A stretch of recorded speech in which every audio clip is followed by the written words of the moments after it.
Avinash institute of education में आप सभी का स्वागत है। मैं हूं अविनाश मिश्रा। आज के इस वीडियो में हम लोग वायुदाब, जिसे अंग्रेजी में एयर प्रेशर कहा जाता है, इसके बारे में गहराई से अध्ययन करेंगे। तो आइए लेक्चर शुरू करते हैं और समझते हैं। सबसे पहले मैं आप लोगों को सरल तरीके से बताऊंगा वायुदाब क्या होता है। उसके बाद मैं आपको इसकी परिभाषा कैसे लिखना है वो भी बताऊंगा। लेकिन पहले हम आसान भाषा में समझने का प्रयास करेंगे वायुदाब क्या होता है। हमारे पृथ्वी के चारों ओर हवाओं की एक मोटी परत पाई जाती है जिसे हम लोग वायुमंडल कहते हैं। और ये वायुमंडल जो है धरातल पर क्यों टिका हुआ है? क्योंकि पृथ्वी पर क्या होता है, गुरुत्वाकर्षण बल होता है, यानी ग्रेविटी होता है। तो ग्रेविटी के कारण पृथ्वी पर क्या है, हवाओं की एक मोटी परत है जिसे हम लोग वायुमंडल कहते हैं। अब धरातल पर जो भी चीजें देखेंगे उसमें भार होता है। धरातल पर जो भी चीजें हैं उसका क्या होता है, भार होता है। तो भार क्यों होता है? गुरुत्वाकर्षण के चलते धरातल पर जितने भी चीजें हैं उसका क्या होता है, भार होता है। तो हमारे पृथ्वी के चारों ओर जो हवाओं की या वायु की जो मोटी परत पाई जाती है जिसे हम लोग वायुमंडल कहते हैं, वही हवाओं का जो भार है उसी को हम लोग क्या कहते हैं, वायुदाब कहते हैं। हवाएं क्या करती हैं, धरातल के ऊपर दबाव बनाती है, यानी उसका जो भार है उसी के भार को हम लोग क्या कहते हैं, वायुदाब कहते हैं। आप इसे परिभाषित तरीके से कैसे लिखोगे, यानी इसे परिभाषित कैसे करोगे? तो यहां पे ध्यान दो, पृथ्वी की सतह के प्रति इकाई क्षेत्रफल पर वायुमंडल की समस्त परतों द्वारा लगने वाले भार को हम लोग क्या कहते हैं, वायुदाब कहते हैं। तो यहां पे क्या लिखा है, पृथ्वी की सतह पर। पृथ्वी की सतह का मतलब धरातल पर प्रति इकाई क्षेत्रफल। अभी वायुदाब को मापा कैसे जाता है? तो इसे 1 वर्ग सेंटीमीटर पर हवाओं का कितना भार है, यानी 1 वर्ग सेंटीमीटर पर कितना हवाओं का दबाव है, इस तरीके से मापा जाता है। तो इसलिए यहां पे क्या लिखा है, प्रति इकाई क्षेत्रफल पर वायुमंडल की, जो वायुमंडल की परतें हैं वो वायुमंडल क्या करती हैं, उसका दबाव पड़ता है, यानी उसका भार होता है। वायुमंडल की समस्त परतों द्वारा लगने वाले भार को हम लोग क्या कहते हैं, वायुदाब कहते हैं। मुझे यकीन है कि आपको परिभाषा अच्छे से समझ में आ गया रहेगा। अब हम लोग कुछ फैक्चुअल क्वेश्चन के बारे में चर्चा करेंगे जो परीक्षाओं में अक्सर पूछे जाते हैं। तो यहां पे ध्यान दो, वायुदाब जिस यंत्र से मापा जाता है उसे बैरोमीटर कहते हैं। तो वायुदाब जिस मशीन से मापा जाता है उसे क्या कहा जाता है, उसे बैरोमीटर कहा जाता है। याद रखना, क्योंकि परीक्षा में पूछा जाता है कि वायुदाब मापने की जो मशीन होती है, जो यंत्र होता है, उसे क्या कहा जाता है। तो याद रखना, उसे क्या कहते हैं, बैरोमीटर कहते हैं। वायुदाब मापने के लिए 14 एवं एनीरॉइड बैरोमीटर का प्रयोग किया जाता है। तो याद रखना, कई तरह के बैरोमीटर होते हैं, लेकिन मुख्य रूप से वायुदाब मापने के लिए 14 और एनीरॉइड बैरोमीटर का प्रयोग किया जाता है।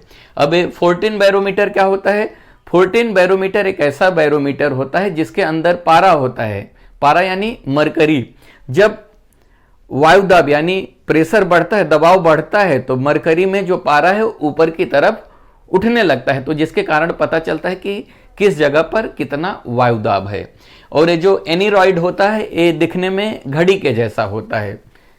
तो 14 और एनीरॉइड क्या है, बैरोमीटर है, जिससे हम लोग क्या करते हैं, वायुदाब को मापते हैं। और वायुदाब जिस मशीन से मापा जाता है उसे हम लोग क्या बोलते हैं, बैरोमीटर। तो बैरोमीटर कई तरह के होते हैं, जैसे एक 14 हो गए, एनीरॉइड हो गए, सब क्या हैं, बैरोमीटर हैं। समझ में आ गए? आगे ध्यान दो, वायुदाब मापने की इकाई मिलीबार है। तो याद रखना, वायुदाब को मापने की जो यूनिट है, जो इकाई है, वो क्या है, मिलीबार है। वायुदाब के किस यूनिट या किस इकाई में मापा जाता है? तो याद रखना, मिलीबार में। अब आप पूछोगे मिलीबार क्या होता है? जैसे जब आप दूध को मापते हो तो किस में मापते हो, लीटर में। अगर आप बाजार में जाते हो, आलू खरीदते हो, तो आलू को किस में मापते हो, किलो में मापते हो। वैसे ही जो वायुदाब होता है उससे किस यूनिट में मापा जाता है? तो याद रखना, मिलीबार। मिलीबार जो है यूनिट है, इकाई है मापने की इकाई है। किसकी? वायुदाब की। परीक्षा में ये भी प्रश्न पूछा जाता है कि वायुदाब मापने की इकाई क्या है, तो याद रखना मिलीबार है। ठीक है। और इसकी जो अंतरराष्ट्रीय मापक इकाई है उसे हम लोग पास्कल कहते हैं। जो इंटरनेशनल लेवल पे जो यूनिट यानी जो मेजर करने की इकाई है उसे हम लोग क्या कहते हैं? पास्कल कहते हैं। 1 मिलीबार कितना होता है? कभी कभी आपसे प्रश्न पूछा जाता है। 1 MB, मिलीबार को हम लोग शॉर्ट में MB बोलते हैं। तो 1 मिलीबार यानी 1 MB कितना होता है?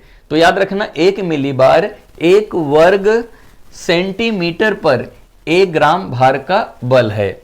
तो याद रखना वायुदाब हमेशा 1 वर्ग सेंटीमीटर पर मापा जाता है। वायुदाब 1 वर्ग सेंटीमीटर, 1 वर्ग सेंटीमीटर मतलब क्या होता है?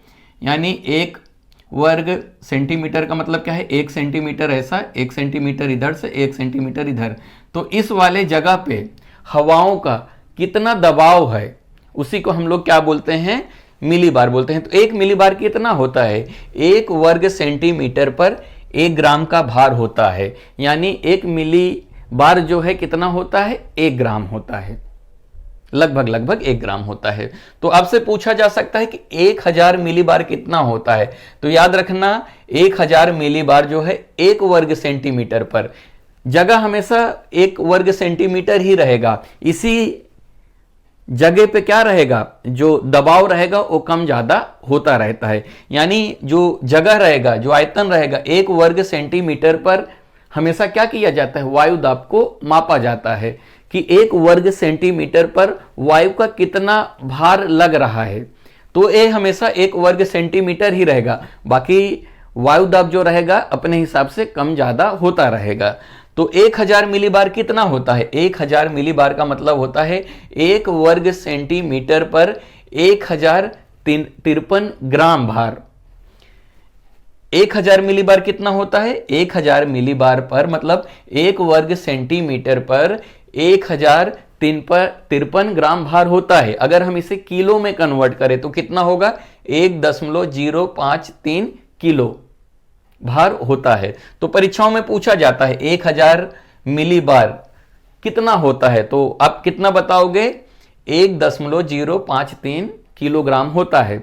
अगर आपसे ग्राम में पूछा जाएगा तो आप बताओगे 1053 ग्राम भार होता है। क्लियर हुआ? आगे ध्यान दो। भार होता है जो पारे के 75 सेंटीमीटर ऊंचे स्तंभ के बराबर होता है। तो यहां पे थोड़ा आपको ध्यान देना है। आपसे कभी कभी पूछा जाता है कि अगर 1000 मिलीबार वायुदाब है तो पारे पर या पारे के स्तंभ में कितने सेंटीमीटर ऊंचाई पे जाएगा? तो मैंने आपको क्या बताया, जो 14 बैरोमीटर है उसमें क्या होता है? पारा होता है। और पारा क्या होता है? धीरे धीरे ऊपर की तरफ बढ़ने लगता है। जब हवाओं का दबाव बढ़ता है तो पारा क्या होता है? ऊपर की तरफ जाने लगता है। समझ में आ गया? तो वही पूछा जा रहा है कि अगर 1000 मिलीबार जो वायुदाब है अगर 1000 होता है तो पारे की ऊंचाई कितनी सेंटीमीटर होगी? तो याद रखना 75 सेंटीमीटर ऊंचे स्तंभ के बराबर होता है। सबसे अधिक वायुदाब कहां पे पाया जाता है? तो याद रखना सबसे अधिक वायुदाब जो है वो समुद्र तल पर पाया जाता है। क्लियर हुआ? आगे ध्यान दो। समुद्र तल पर 1 वर्ग सेंटीमीटर पर, मैंने क्या बोला? 1 वर्ग सेंटीमीटर पर ही हमेशा क्या किया जाता है? वायुदाब को मापा जाता है। तो याद रखो समुद्र तल पर 1 वर्ग सेंटीमीटर पर 1013.25 मिलीबार भार होता है। तो समुद्र तल पर 1 वर्ग सेंटीमीटर पर कितना भार होता है? तो याद रखना 1013.25 मिलीबार भार होता है। समझ में आ गया? और समुद्र तल पर सबसे ज्यादा वायुदाब पाया जाता है। वायुदाब होता है जो पारे के कितने सेंटीमीटर ऊंचा होता है? याद रखना 76 सेंटीमीटर ऊंचे स्तंभ के बराबर होता है। तो ये जो सेंटीमीटर में मैंने लिखा है परीक्षाओं में प्रश्न पूछा जाता है। तो यहां पे देख रहे हो कितना ग्राम था? 1053 किलोग्राम था ना, 1053 ग्राम था। अगर हम लोग किलो में करेंगे तो 1.053 ग्राम भार कितना पारे के बराबर होता है? 75 सेंटीमीटर होता है। लेकिन समुद्र तल पर क्या होता है? वायुदाब अधिक होता है, इसलिए 1013.25 मिली बार पर पारे में रीडिंग जो रहेगा वो कितना रहेगा, तो याद रखना 76 सेंटीमीटर ऊंचे स्तंभ के बराबर होता है। बैरोमीटर के पठन में तेजी से गिरावट जो है तूफानी मौसम का संकेत करता है। जब हम लोग बैरोमीटर की रीडिंग करते हैं, पढ़ते हैं, अगर बैरोमीटर में पठन में या रीडिंग में तेजी से गिरावट होता है तो उसका मतलब क्या है, तूफानी मौसम का संकेत होता है। हम लोग जब बैरोमीटर में देखते हैं तो जो वायु दाब कम ज्यादा होता है उसे क्या बोलते हैं, पठन बोलते हैं या रीडिंग बोलते हैं। तो बैरोमीटर के पठन में जब तेजी से गिरावट होगा तो इसका मतलब क्या है, तूफानी मौसम का संकेत होता है। बैरोमीटर के पठन में पहले गिरना फिर धीरे धीरे बढ़ना वर्षा को इंगित करता है। अगर बैरोमीटर के रीडिंग में क्या होगा, रीडिंग में पहले गिरना, रीडिंग क्या होगा, पहले धीरे से गिरेगा फिर धीरे धीरे बढ़ना, एक किसको संकेत करेगा, वर्षा यानी बारिश को इंगित करता है, यानी बारिश होने की संभावना हो सकती है। अगर बैरोमीटर के रीडिंग में क्या होगा, पहले बैरोमीटर का जो रीडिंग है वो गिरेगा फिर धीरे धीरे जब उठेगा तो इसका मतलब क्या है, मौसम क्या होने वाला है, वर्षा होने वाला है। बैरोमीटर के पठन में लगातार बढ़ना, अगर बैरोमीटर की रीडिंग जो है वो क्या हो रही है, लगातार बढ़ रही है, तो क्या हो सकता है, प्रति चक्रवात और साफ मौसम को इंगित करता है। तो याद रखना हवाओं में क्या होता है, दाब होता है। तो वायु दाब को ऐसे कौन कौन से कारक हैं जिसके कारण जो होता है दबाव कम ज्यादा होता है। तो सबसे पहला जो कारक है वो होता है तापमान। तो जहां पे तापमान अधिक होता है वहां पे वायु दाब कम पाया जाता है। तापमान और वायु दाब का उल्टा संबंध होता है। तो जहां पे तापमान अधिक होगा वहां पे वायु दाब कम पाया जाता है, और जहां पे वायु दाब अधिक होता है वहां पे तापमान कम पाया जाता है। ऐसे क्यों होता है, तो सूर्य की किरणें जब धरातल पर पड़ती हैं तो धरातल को गर्म कर देती हैं। जब धरातल को गर्म करती हैं तो उसी के साथ क्या होता है, हवाएं भी गर्म हो जाती हैं, और हवाएं गर्म होकर ऊपर की तरफ हल्की होकर उठने लगती हैं।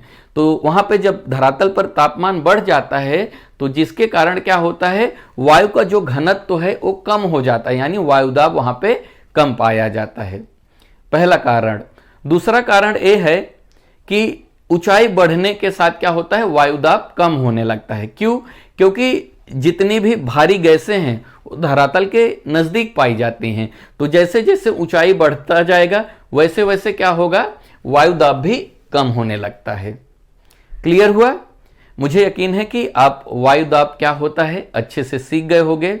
इससे पहले मैंने वायुमंडल और वायुमंडल के परतों के बारे में वीडियो बनाया था। अगर आपने वो वीडियो नहीं देखा है तो उसका लिंक आपको नीचे डिस्क्रिप्शन में मिल जाएगा, नहीं तो आप प्लेलिस्ट में जाके विश्व का भूगोल का सभी वीडियो एक साथ देख सकते हैं। वीडियो कैसा लगा कमेंट करके जरूर बताइएगा। अगर अभी तक इस चैनल को आपने सब्सक्राइब नहीं किया है तो कर लीजिए। वीडियो देखने के लिए धन्यवाद।